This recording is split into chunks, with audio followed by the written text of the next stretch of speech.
See, Akhenaten is Moses. All right, let's see it. That's the Moses story. It's not the Moses story in any way, shape, or form whatsoever.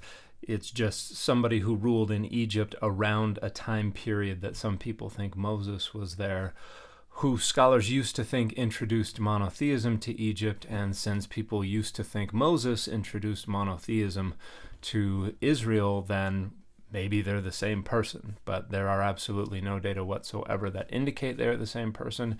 The data don't even support the historicity of a figure named Moses, much less the story of the Exodus from Egypt. He was kicked out of Egypt. Akhenaten was never kicked out of Egypt. He died in Akhenaten, was buried in Akhenaten when his son Tutankhamun relocated the capital back to Thebes. Most scholars think the body came with him and he was reburied probably in the Valley of the Kings, number 55. However, his tomb has been vandalized numerous times over the millennia. Some scholars think we actually have Akhenaten's mummy. Other scholars think we don't. So this is pure and utter nonsense. And when he left Egypt, he went to the Great Pyramid, and he went to that stone box area inside the king's chamber and took the Ark of the Covenant with him. This is pure and utter nonsense. That stone box is a sarcophagus. It was intended for a body. Whether or not it was ever used that way is debated by scholars, just because there are some indications that it was never finished. However, it could not have held the Ark of the Covenant, at least not the one that's described in the book of Exodus, because the dimensions it gives for it are too big to fit inside the sarcophagus. They would have needed about 4 additional inches of space to get the width of the Ark of the Covenant to fit, and it would have poked out over the top, preventing them from putting the lid on top of it. So this is pure and utter nonsense as well. He takes that with him. He flees with all his new followers. There were no slaves in Egypt. I'm going to say this again. There were no slaves in Egypt working on pyramids. People had their home slaves, but there were nobody building pyramids. There were always enslaved peoples in ancient Egypt. Now, during the time when they were building pyramids, they primarily relied for their workforce on corvée labor or conscripted labor, which is a type of forced labor that's related to slavery, but not quite the same. But that period ended before Akhenaten was ever born. During this period this creator is referencing, no one was building pyramids at all. So this is an entirely irrelevant red herring that has absolutely nothing to do with the status of anybody who would have been a follower of this Moses character that this creator is making up.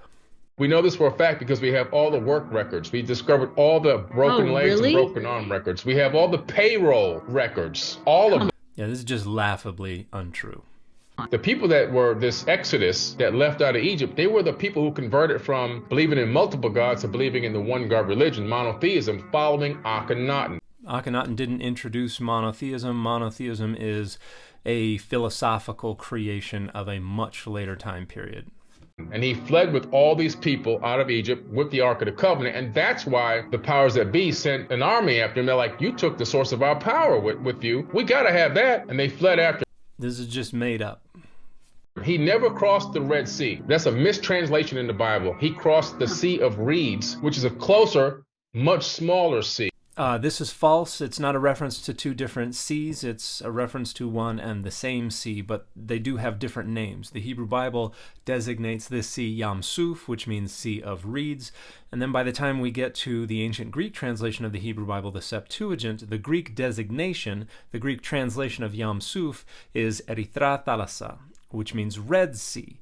Now, we don't know if this was just a designation that was in circulation in the Greco-Roman period, maybe because of these algae blooms that turn the top of the water red in some places, or another theory is that they use colors to refer to cardinal directions, because Herodotus refers to it as the Red Sea and also as the South Sea, so maybe Red Sea just means the South Sea, like the Black Sea means the North Sea.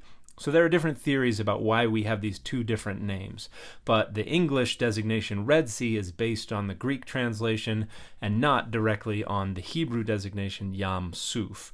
The mistranslation has absolutely nothing to do with the close proximity of the word reed and the word red.